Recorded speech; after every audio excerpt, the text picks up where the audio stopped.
The moment Adrian Carter signed the voluntary resignation letter, Vanessa Brooks smiled and turned to the entire floor, announcing she was throwing a party that night to celebrate, finally clearing the last obstacle standing between her and the director's chair. Applause and laughter filled the office, while Adrian carried his box to the elevator without a word. Minutes later, the elevator opened again. Evelyn Harper, the company chairwoman, walked out pale, a document still gripped in one hand. She scanned the room once, and her voice cut through the laughter. "Where is he?" 3 hours before that elevator opened, the 9th floor of Sterling Hayes Group looked like any other Tuesday morning. Phones rang, printers hummed, and the corner conference room stood empty with its blinds half drawn. Adrian Carter's desk sat at the far end of the row by the window, the only workstation on the floor, without a single photograph plaque or novelty mug on it. Just a monitor, a keyboard, and 3 legal pads stacked square at the corner. People walked past it every day for 4 years and never once looked twice. He had come to the firm as a senior specialist in strategic accounts and stayed 1, which was the first thing anyone found strange about him. Twice the company had opened a management track, and twice Adrian had let the deadline pass without submitting his name. Human resources assumed he lacked ambition. The truth was simpler, and nobody had ever bothered to ask. Management meant travel, and travel was the one thing his life at home could not absorb. He ran a household alone, and the arithmetic of his week was fixed in a way other people's were not. So he took the work nobody else wanted, and did it from a desk. That work happened to be the hardest work in the building. When a distribution account in Cleveland went silent for 5 weeks, Adrian rebuilt the relationship over 11 phone calls and a rewritten payment schedule. When the compliance filing for the Western region came back, rejected 40 hours before the deadline, he found the error at 2 in the morning and had a corrected package couriered by 7. The floor knew these things happened. The floor did not particularly connect them to him, because Adrian never stood up afterward and said so. Gregory Doyle, who sat 2 rows over and had joined the firm 8 months after Adrian once described him to a group at lunch as the guy who fixes stuff. It was not meant cruelly. It was meant as a description of furniture. That was the shape Adrian's reputation had taken over 4 years, and he had done nothing at all to change it, which the office read as agreement. Vanessa Brooks read it differently. She had run the strategic accounts department for 2.5 years, and she had a habit of pulling the client correspondence logs on Friday afternoons, the way other people read stock tickers. She wore her ambition the way she wore her jackets, tailored and impossible to miss. The director of the commercial division was retiring in the fall. She had already met with 2 board members informally, already had her presentation deck at 11 slides, and already knew exactly what was standing in front of it. It was not a competitor.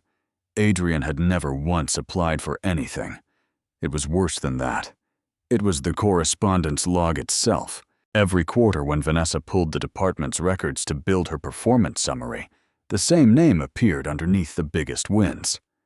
Not in the headlines, not in the presentations she delivered upstairs, but in the substrate. The Cleveland recovery, the compliance fix, the renegotiated terms in Phoenix.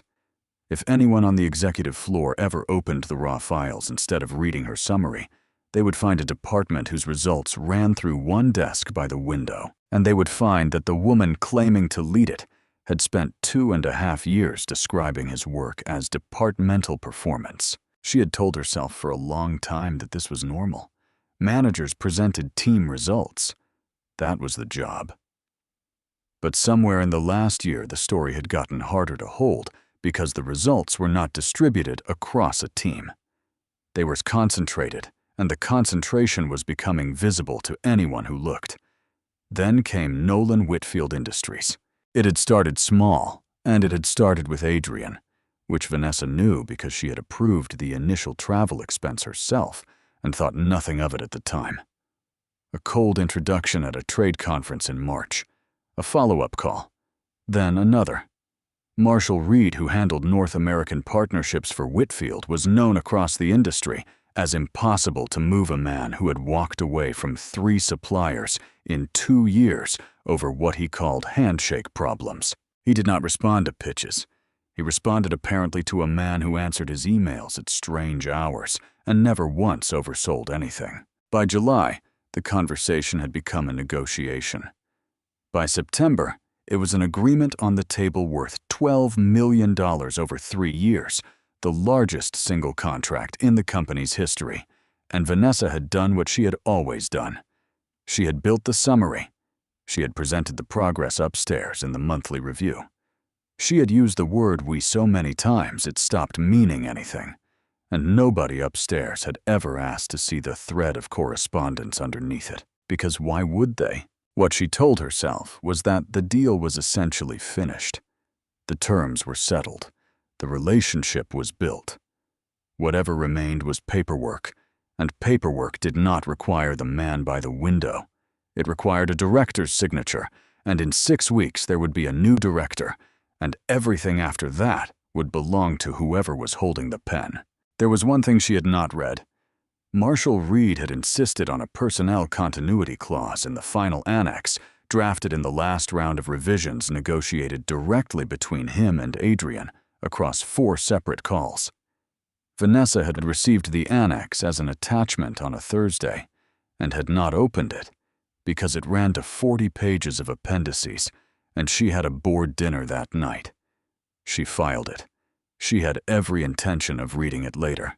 On the night of October 14th, Adrian sat at his kitchen table with a laptop and a mug of coffee gone cold because Whitfield's executive committee sat in a time zone 11 hours ahead, and the final language on liability transfer had to be settled before their board convened.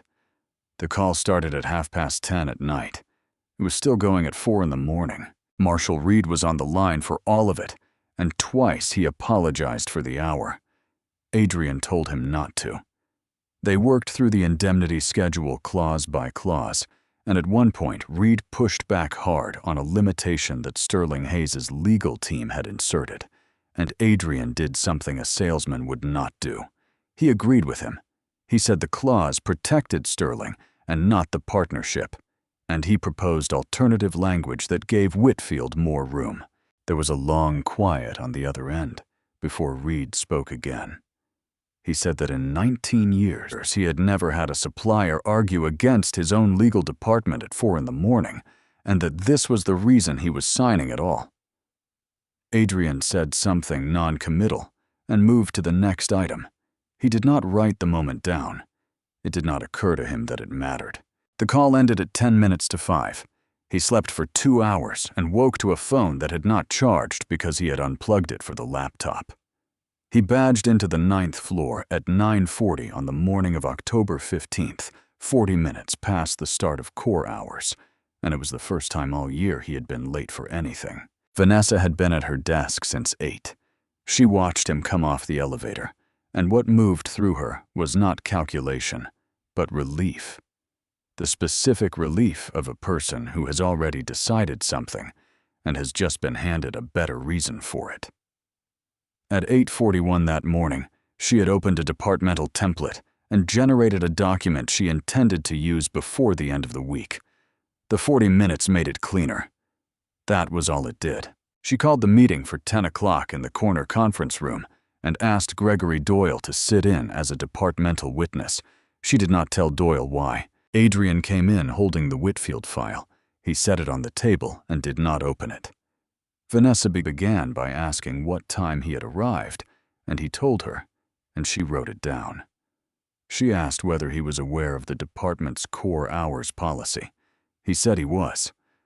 She asked whether he had filed any notice of a schedule variance, and he said he had not, because he had been on a call with Whitfield's executive committee until nearly 5 that morning. Vanessa did not ask about the call. That was the choice, and she made it deliberately, and it took less than a second. She looked at her notes instead and said the department could not evaluate personal explanations for policy failures because if it did, everyone would have one. She said this reflected a pattern of unreliability. She used the phrase repeated availability issues, which described nothing that had ever happened. and Doyle, at the end of the table, wrote it down as though it were a fact. Adrian put his hand flat on the folder. He said there was a $12 million agreement inside it that had reached final language 6 hours earlier, and that if she wanted to discuss the last 24 hours, that was what the last 24 hours had been. Vanessa said the deal was a departmental achievement and that no individual on the team was going to leverage a client relationship as a shield for personal conduct. She said it evenly, without raising her voice, and it landed harder than shouting would have. Then she opened her folder, took out a single sheet, and slid it across the table. It was a voluntary resignation letter, already dated, already formatted with his name, his title, and his employee number in the appropriate fields. The only blank space on the entire page was the signature line. She told him the company was prepared to treat this as a mutual decision, which would protect his record, and that the alternative was a formal performance process that would enter his permanent file and follow him wherever he went next. She said it was a professional courtesy, and that she was extending it because she respected his contributions. Adrian looked at the date on the letter and understood that the page had existed before the meeting and probably before the morning, and possibly before he had ever walked in late at all. He told her there was a personnel clause in Annex 4 of the Whitfield Agreement negotiated in the final round, and that she needed to read it before either of them signed anything. He said it in the same flat register he used for everything else, which was the problem, because it did not sound like a warning. Vanessa said she had reviewed the Whitfield documentation thoroughly and was not going to have a policy conversation redirected into a contract briefing. She said the implementation phase was administrative and the department would manage it. Then she asked him to make a decision. He asked Doyle without turning his head whether he thought this was reasonable. Doyle shifted in his chair. He said everyone had to be held to the same standard, and that if a specialist could roll in whenever he wanted, it undermined the whole floor. He said the word discipline. It was not exactly a lie. It was a man choosing which side of the table to sit on, choosing quickly. And Adrian heard the choice clearly. Vanessa said she would give him a few minutes and left the room, and she left the door open, which was not an accident because within 90 seconds, the substance of it had crossed the floor the way these things do. When Adrian came out for water, 2 people at the printer stopped talking. Someone by the kitchen said loud enough to Carrie that it was about time somebody addressed it. Another voice agreed that the department could not run on special cases. Adrian stood in the corridor with a paper cup in his hand and did the only arithmetic that actually mattered to him. 4 years, 11 phone calls to Cleveland, a compliance package couriered at 7 in the morning, 7 months building a relationship with a man in another hemisphere who had walked away from 3 suppliers in 2 years. 6 hours on a call the previous night that ended at 10 minutes to 5, during which he had argued against his own legal department because it was the honest thing to do. And in the 4 minutes since that door had opened, not one person on the floor had asked a single question. Not what happened. Not why he was late. Not whether the file on the table was worth anything. 30 people who had watched him work for 4 years had reached their verdict in under 4 minutes, and the verdict was that he was a problem being handled. That was the thing that finally moved. Not anger. Adrian had never had much talent for anger. Something quieter and more permanent. He had spent 4 years believing that if you did the work properly, the record would eventually speak for you. Standing in that corridor, he understood that there was no record. There was only the story people told, and he had never told one, and someone else had been telling his for 2.5 years. He walked back into the conference room. Vanessa returned with her tablet under her arm and asked whether he had reached a decision. Adrian picked up her pen. He did not argue, did not request the human resources representative he was entitled to, did not raise the annex a second time. He signed his name on the line, straightened the page, and slid it back across the table. Then he said the only thing from that room that Vanessa would remember for the rest of her career. He told her she had never once asked what he was working on, and that one day she was going to wish she had. She took it as a threat, filed it as bitterness, and noted the time. He went back to his desk and took a copier paper box from beside the cabinet.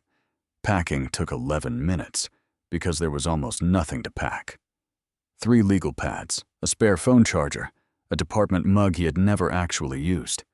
He left the laptop, the badge, and the Whitfield folder squared at the center of the desk because the folder belonged to the company, and he was not the kind of man who took things. Nobody stood up. Somebody near the elevator bank said, "Take care," in a voice pitched for the room rather than for him. Vanessa waited until the doors closed. Then she stepped into the open center of the floor, put both hands on the back of an empty chair, and told them all that after a long and difficult process, the department was finally moving forward, and that she was buying drinks at Marlowe's at 7 to celebrate clearing the last obstacle in the way of where this team was going. The applause started with Doyle. It spread the way applause does out of relief and social reflex, and the ordinary human wish to be standing with the winner.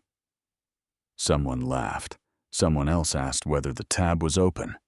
The elevator indicator ticked down toward the lobby, and nobody on the 9th floor watched it go. 16 floors above them, Evelyn Harper had been reading the same document since 9 o'clock that morning. She had run Sterling Hayes as chairwoman for 6 years, and what she trusted was paper. Not because she was suspicious of her managers, but because she had learned early that summaries are written by people with an interest in how they read.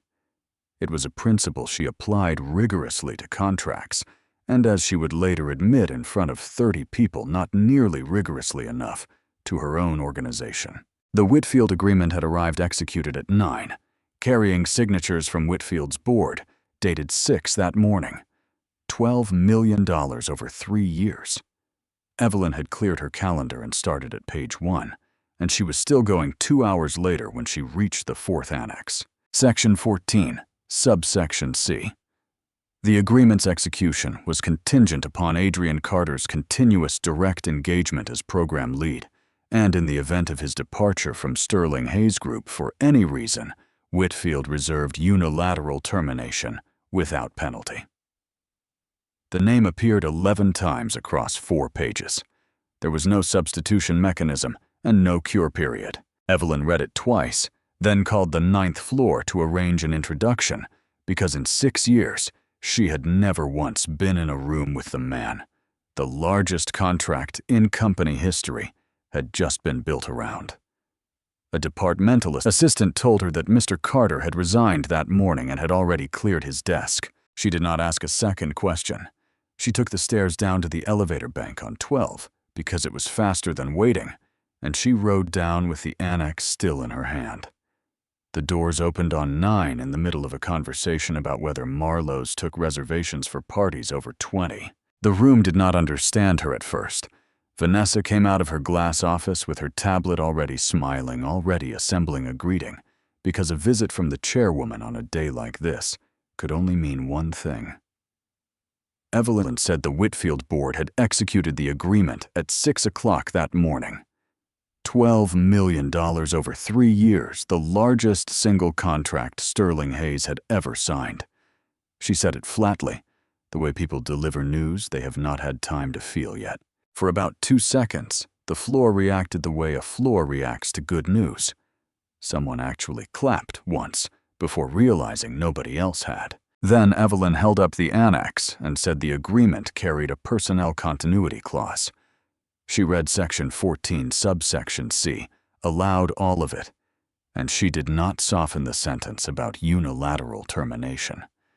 She said Whitfield's confidence in the arrangement rested on one named individual, that the individual was named 11 times, and that the name was Adrian Carter. She lowered the pages and asked for the second time where he was. The silence had a specific quality to it. It was not shock, exactly. It was 30 people simultaneously reviewing the last hour of their own behavior. Vanessa recovered first because she had to. She said Adrian had resigned voluntarily that morning, that it had been his own decision, and that the department had accepted it with regret. She said the word regret and heard how thin it sounded in her own mouth. Evelyn asked what time. Vanessa said around 10:30. Evelyn looked at the annex and said that Whitfield's board had signed at 6, which meant that for 4.5 hours, Sterling Hayes had been party to an agreement conditioned on a man it was in the process of removing, and that the condition had been broken by the company itself in this building by somebody standing on this floor. Doyle was staring at the carpet. Near the kitchen, the person who had said it was about time somebody addressed it, had gone entirely still. Evelyn asked who had handled the resignation. Vanessa said she had as department head and that there had been an attendance issue. Then Evelyn asked the question that would define everything that followed. She asked whether anyone in that meeting had known at the time that Adrian Carter had been on a negotiation call with Whitfield's executive committee until nearly 5 o'clock that morning. Vanessa said no. It was the first outright lie, and she told it, standing next to Gregory Doyle, who had sat at the end of that conference table and written down the phrase repeated availability issues, while Adrian said the words $12 million out loud. Evelyn told Vanessa to have Adrian on the phone before the end of the day, and went back to the elevator, and the doors closed on a floor where nobody was talking about Marlowe's anymore. The first call went to voicemail at 12:15. So did the second. By 4 o'clock, Vanessa had called 9 times, sent 4 messages, and emailed twice from her personal address after his company account bounced her. Adrian was sitting in his car in a grocery store parking lot when the call started. He watched her name appear on the screen and did not touch the phone. He was not being dramatic about it. He simply had nothing to say to her, and he had spent 4 years being the person who always picked up. At 4:20, Evelyn stopped delegating and called Marshall Reed herself, and she told him the truth, because there was no version of the next 24 hours in which lying to Marshall Reed improved anything. She said Adrian Carter had been separated from the company that morning, that she had not been informed that it appeared he had been pressured into signing a prepared resignation letter, and that she intended to correct it. Reed listened without interrupting. Then he explained why the clause existed. He said Whitfield had walked away from 3 suppliers in 2 years, and that the reason had been identical every time. The person who built the relationship was gone within a year of signature, replaced by someone who had never made a single one of the promises being enforced. He said his board had authorized $12 million on one condition, and the condition was not a company. It was a person. He gave her until end of business the following day. If Adrian Carter was not confirmed in place by then, Whitfield would exercise the termination right, and he added that his board would be extremely reluctant to reopen discussions with a firm that had done this at any price in any future year. Evelyn asked him for one thing, which was that she be allowed to explain it to Adrian herself before Whitfield made any contact with him. Reed agreed, and something in the way he agreed suggested he had already considered making that contact. By 5 o'clock, the crisis had climbed the building. Legal was in Evelyn's office with the resignation letter reporting that the document had been generated from a departmental template at 8:41 that morning, 59 minutes before Adrian badged in at 9:40. Finance was modeling exposure and putting it well past $12 million because 2 supplier commitments had already been made against the contract's first-year volume. Human Resources reported that Adrian had not requested a representative, that none had been offered, and that no prior written warning of any kind existed anywhere in his file. His last 3 performance reviews sat in the top decile of the department. All 3 carried Vanessa Brooks's signature. Vanessa sat in her glass office watching executive floor traffic move through the internal messaging system, and understood by degrees that what she had constructed was not going to hold. She had built her entire position on being the person who delivered Whitfield. She had spent the morning removing the only person Whitfield had agreed to work with. There was no arrangement of words that let those 2 facts sit comfortably together, and she had until end of business tomorrow to find one anyway. At 7, she went to Marlowe's alone, because 11 people had quietly canceled, and she could not face the 9th floor. She sat at the bar for 40 minutes and did not order a second drink. Evelyn found Adrian the next morning by driving to his house at 20 to 8 because he had answered nothing, and she had run out of intermediaries. She stood on his front step in a coat she had not buttoned and told him she was not there as his former employer, but as the person who had failed to notice what was happening inside her own building. He let her in. They sat at the kitchen table where the laptop had been 27 hours earlier, and the coffee she was offered was the first thing anyone from Sterling Hayes had given him in a very long time. Evelyn told him about the annex and about Reed's deadline and about exposure running past $12 million. Then she offered him the directorship of the program, a substantial increase in compensation, and a written apology in any form he wanted it. Adrian listened to all of it, without interrupting the same way he had listened to Reed on the indemnity schedule. Then he told her she had the situation backward. He said the reason he had signed the letter was not that he was being fired. He had signed it because he stood in that corridor for 4 minutes, and 30 people who had watched him work for 4 years did not ask him one question. Not what happened. Not why he was late. Not what was in the folder on the table. He said the money had never been the thing. What he had wanted for 4 years was for the work to be visible while it was happening. It never had been. The $12 million had not changed that. It had only made it expensive. Evelyn said the company would restructure whatever he asked it to restructure. Adrian said companies restructure when a contract is at risk, and then they go back to how they were, and that he had watched the shape of it enough times to recognize it. He said he was grateful she had come, and that he meant it, and then he said no. She asked him to think about it. He told her he had thought about very little else since 11:45 the previous morning, and that thinking was not the problem. Evelyn left at 8:20 without an answer. At 11 that morning, Marshall Reed called Sterling Hayes and asked for the chairwoman directly. Whitfield's board had convened early and authorized a formal notice of termination under Section 14 subsection C to be transmitted at close of business, unless the continuity condition was satisfied. The letter was drafted. He read her the opening paragraph, so there would be no ambiguity about what was coming. Then he told her one more thing, and he said it without any pleasure. If Sterling Hayes could not keep Adrian Carter Whitfield intended to approach him directly. Reed said the man had spent 7 months building something on the strength of his own name, and Whitfield would rather employ that than litigate over it. Evelyn hung up and sat with it. The exposure was no longer $12 million and a damaged reputation. It was the live possibility that the person this company had thrown out on Tuesday would be running the same program from the other side of the table by the end of the quarter. Downstairs, Vanessa was summoned to the executive floor at 20 to 12, and she came up with a folder of her own and a version of events she had rehearsed twice in the elevator.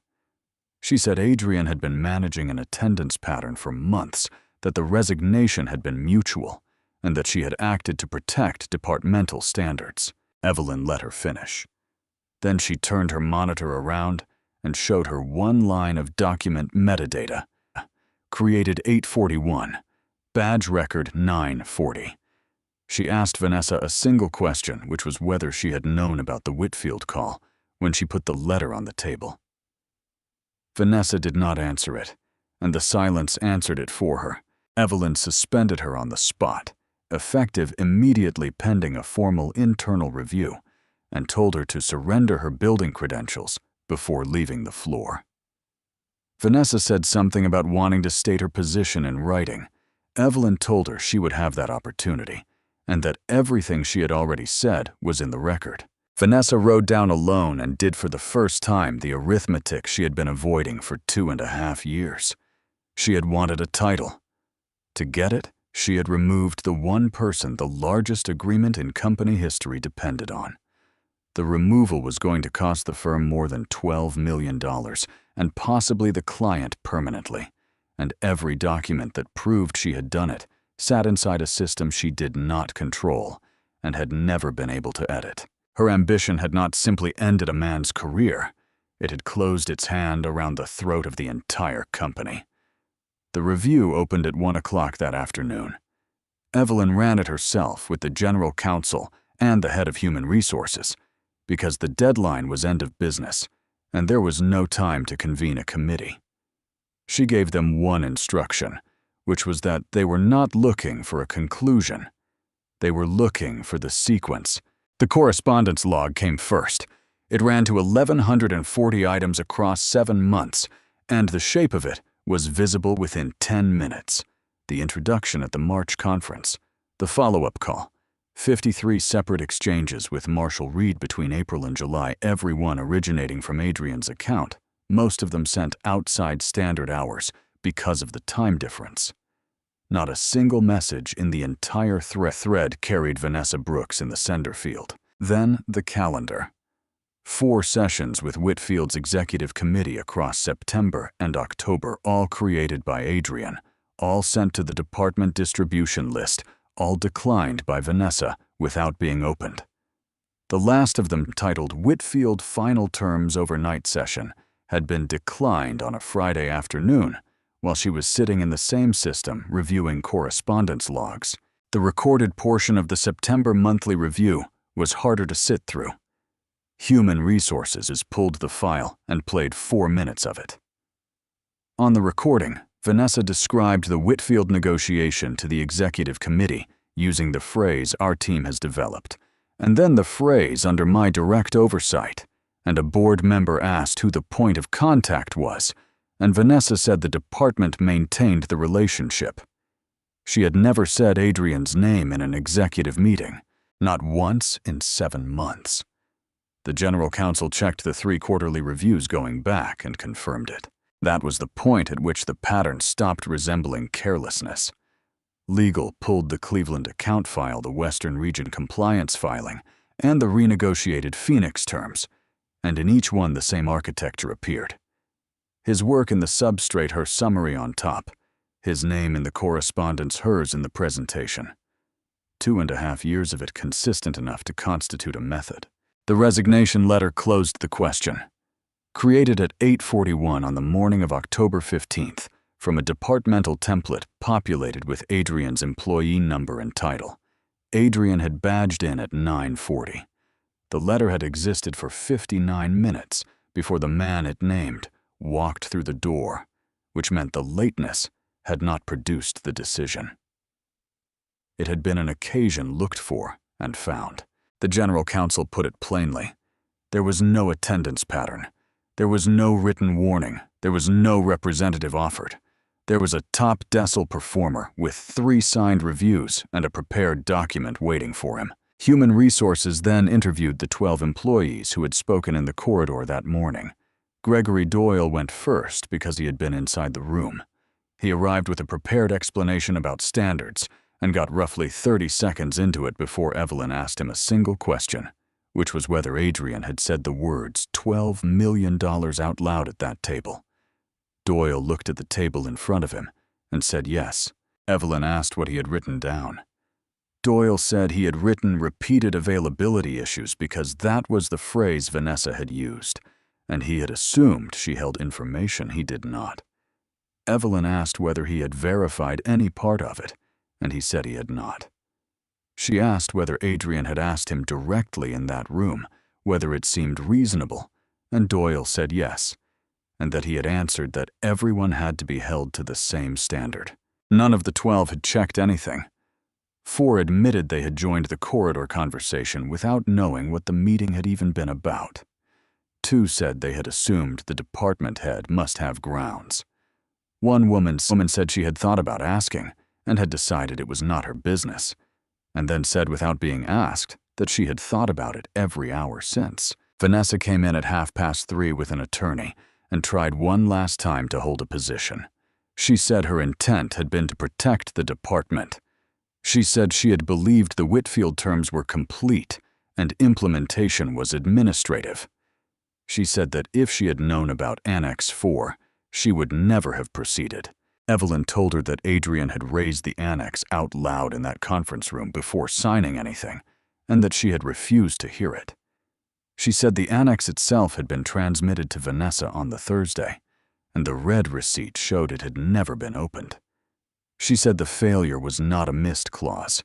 The failure was 2.5 years of presenting another person's work as her own, and then removing him the moment his visibility became a threat, with a document prepared before he arrived at work. Then she asked whether Vanessa understood that the exposure was no longer only financial, because Reed had confirmed that Whitfield intended to approach Adrian directly. Vanessa had no answer for that either.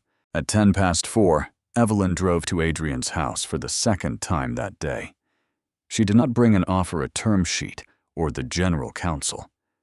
She brought a printed copy of the review findings, 91 pages, and she set it on the kitchen table and told him it was his, regardless of what he decided, because it was the record he had said did not exist. Adrian turned through it slowly. The correspondence log, the declined invitations, the transcript of the September review in which his name never appeared, the metadata line reading 841. Evelyn told him she was not going to ask him to come back because she had asked twice, and he had answered clearly both times. She had come to tell him what the company would do whether he returned or not. Vanessa Brooks would be terminated for abuse of authority and the sustained misappropriation of subordinate work. The employees who had manufactured statements in that corridor would face documented consequences, because a floor that convicted a colleague in 4 minutes was not a personnel problem, it was a culture. And the evaluation system that had allowed a department head to file 3 top decile reviews and then produce a resignation letter would be rebuilt so that client-facing work was attributed by record instead of by summary. Adrian asked why she was telling him if she was not asking. Evelyn said because he had told her that companies restructure while a contract is at risk and then go back to how they were, and she wanted the findings in his hands so that if it happened, he would be able to prove it. That was the thing that moved him, and it was not the money and not the title. He told her he had 3 conditions. First, the apology had to be made in front of the entire 9th floor, and not in a letter, because the sentence had been passed in public, and it was not going to be corrected in private. Second, the new framework had to tie every client relationship permanently to the individual who built it, and it had to apply to every department in the company, and not only to his. Third, nobody was to be disciplined for having applauded, because half of them had clapped out of fear, and he had no interest in a company that punished fear.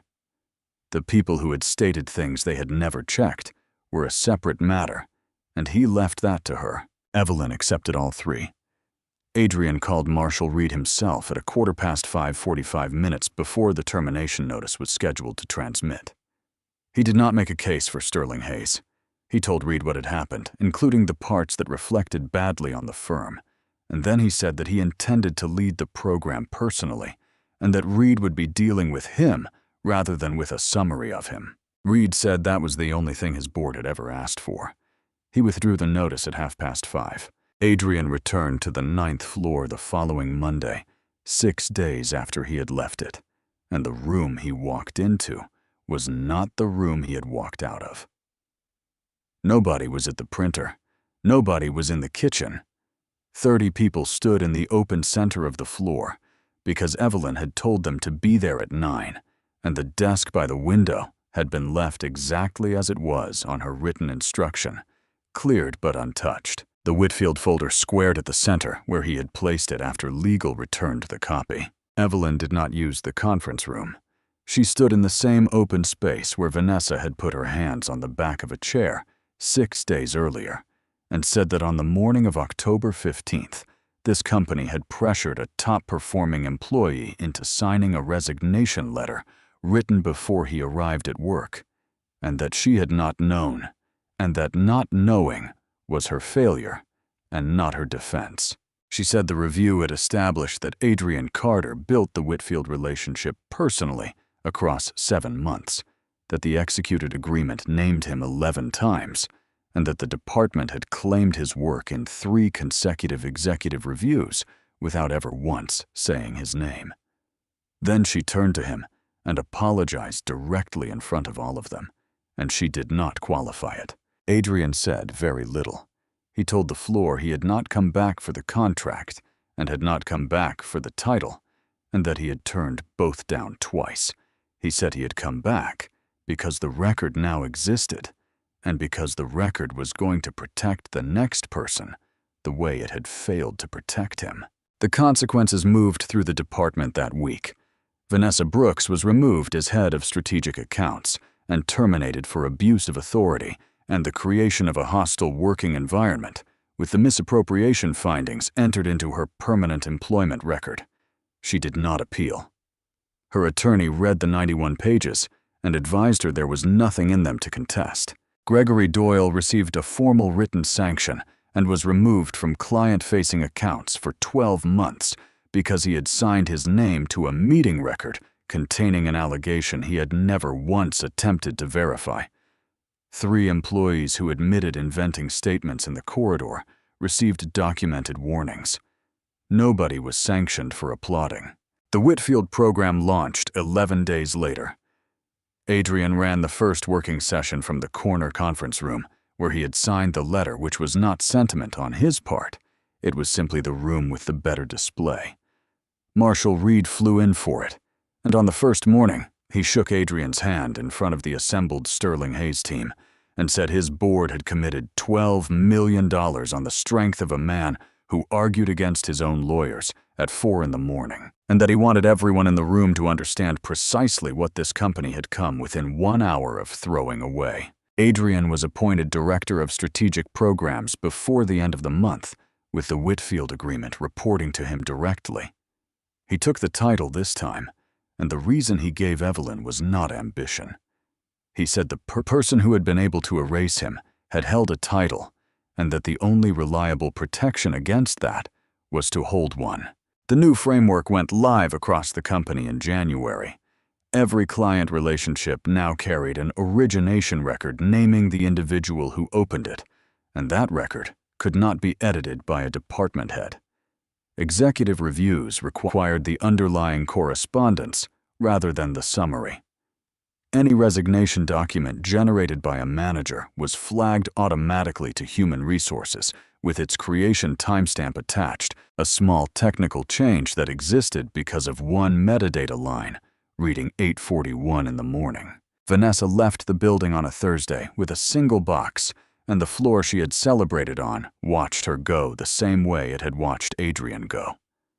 She understood the symmetry perfectly because she had designed the original scene herself. She had been 6 weeks from a directorship she would probably have won.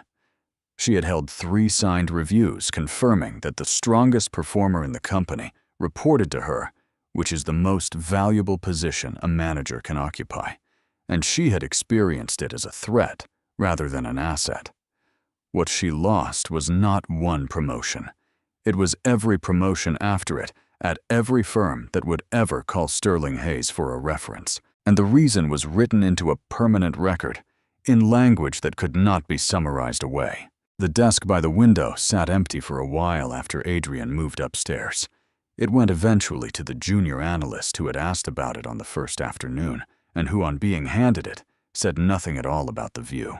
In any workplace, talent can be hidden by envy for a time, but it cannot be denied forever. A good leader is not the one who removes the people who are better than they are. A good leader is the one who knows how to value them.